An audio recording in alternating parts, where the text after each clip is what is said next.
talks about the afterlife. But wait, it's too late. All Saints Sunday was last Sunday, where we did not have a gospel about heaven or the afterlife. You may be saying, oh, good, finally, Jesus is going to tell us exactly what to expect from heaven. We're going to find out exactly what the afterlife will be like. Others of us might be puzzled by that first sentence of the gospel.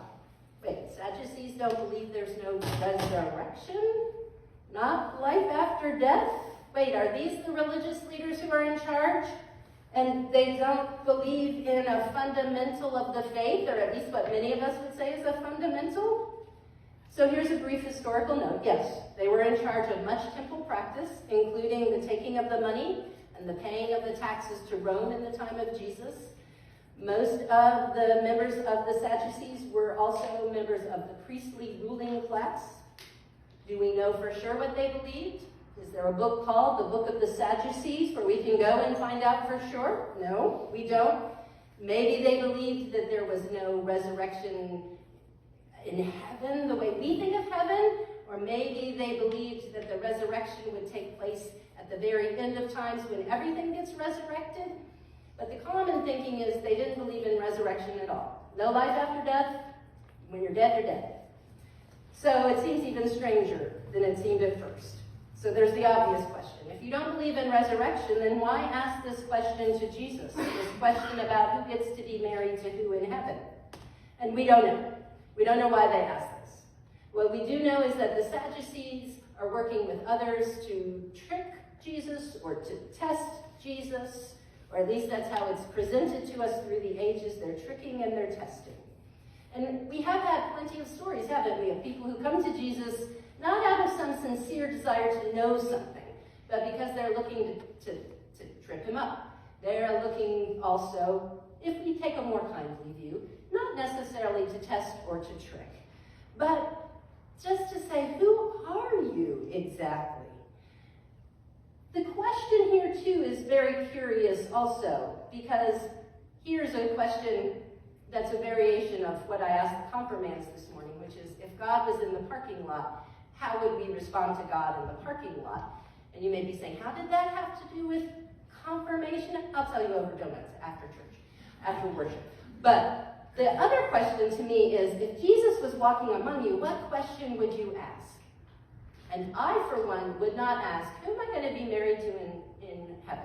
And I have only been married to Carl, so I'm going to assume it would be Carl. But, maybe we get to heaven and we're not married at all. Or maybe we get to heaven.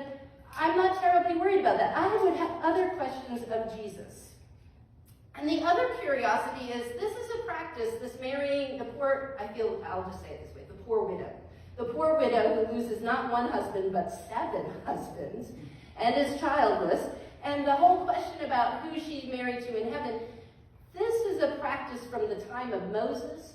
This is not a practice that was happening in first century Rome among Jews or any other folks at all. This is a Moses practice, not a first century Jewish practice. They did not marry their widows for whatever reason one might marry a widow, to keep the family line going, out of sympathy. This was just not done. People would have seen this as a barbaric relic from an older age. So once again, why are the Sadducees asking these questions? It's a weird question. I feel like they got one question with Jesus, and then this is the one that they're going to ask. I feel like they blew it. But of course I feel that way because it's 2,000 years later. And I like to think I would have asked something more essential, but who knows? In any case, Jesus gives a response that, to be fair, could leave the questioner even more confused. You notice he doesn't just say she's married to that guy. No, he gives this other answer. And it's a familiar dynamic. I think Jesus, too, knows that the Sadducees do not really care about this answer to this question about a practice that is no longer in practice. They don't believe there's life after death. It's settled. They don't need to know this question. For them, the question is that the answer is the woman and the brothers are dead, and so there is no resurrection. They're dead. That's it. And Jesus may wonder the same thing. Why are you asking me this? And yet, as all good teachers do, he uses this moment as a wider teaching opportunity. As he so often does, Jesus answers perhaps the question that he wishes people were asking him. I've often thought of what it must be like to be Jesus, thinking, I think if I was Jesus, I would probably say, as I do often with my teachers, I think the question you really are asking me is this, and here's the answer to that question. Or maybe he's just talking about what he really feels is important. You can ask him a question about what you think is important, he's going to redirect you, right? Don't worry about this, let's think about this. He reminds the audience time and again, the ones who ask him questions, the ones who just show up, he reminds us of how often we are asking the wrong question. And there's another nuance to today's gospel that may be lost to us across the centuries. By the time the Gospel of Luke is written, the Sadducees aren't in power, they're not in control of anything. The temple has been destroyed. They're not in charge of the temple. There is no temple. The Romans have crushed Jewish uprising in the decades of the 70s, not the 1970s, the 70s, and they've destroyed the temple. They saw the temple as a place for anti-Roman insurrectionists. And here, as in other places in Luke, we can almost hear the gospel writer saying, you are arguing about trivial matters while the forces of the Roman Empire are gathering over here about to wipe you out. Wake up. Jesus says this too, often. And it's tempting to feel that we are better than these ancient cultures, isn't it? You've heard me being a bit sarcastic about the questions we should be asking, about how I like to think I would not have wasted my question if I had the chance to ask a question to Jesus. We all like to think we would recognize the Messiah if the Messiah was with us, or if God was in the parking lot. But chances are good we would not. We probably have more in common with those Sadducees than we like to believe. We too are much more interested in questions that are rooted in a culture of death than in the new kingdom of life that Jesus calls us to.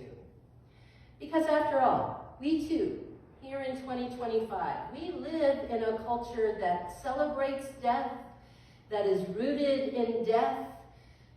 We may not want to think that, but just later today, take a look at the television if you're so inclined. Look at advertising. Look at, if you're so inclined, politics. Look at music. Look at grocery stores. We live in a culture that either glorifies death or a culture that is trying to teach us how to avoid death.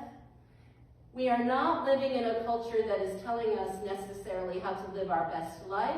And you might say, yes, we are, because I bought this really cool water. And if I just drink this water, I'm going to get to live my best life and look like this person over here who also drinks this really wonderful water. But we know that Jesus is offering us a different kind of life, a different kind of living water. Jesus says often to us that we are wrestling with the wrong questions. For example, maybe we are wrestling with questions of morality, and future generations will probably wonder, why on earth were they concerned with, choose your favorite moral issue? We spend time thinking about which riddles of our day will be like the question of widows marrying their brothers-in-law, questions that are already settled that we don't need to worry at all about anymore. Jesus spends much of his ministry declaring that God has created humanity to be so much more than what we seem to want to be. Jesus sees us, names us, claims us, as God has done for the earliest patriarchs like Moses, through the time of the Sadducees, right on to our time. We are children of the resurrection. I love that phrase from one of our readings. What a different life it would be if we went through life seeing ourselves as children of the resurrection culture. And Jesus reminds us, even before his resurrection, that resurrection culture is the one that matters.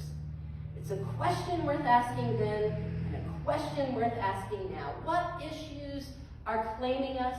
What issues are dividing us?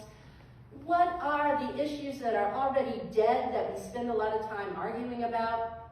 What cultures of death keep us distracted from the work that Jesus calls us to do?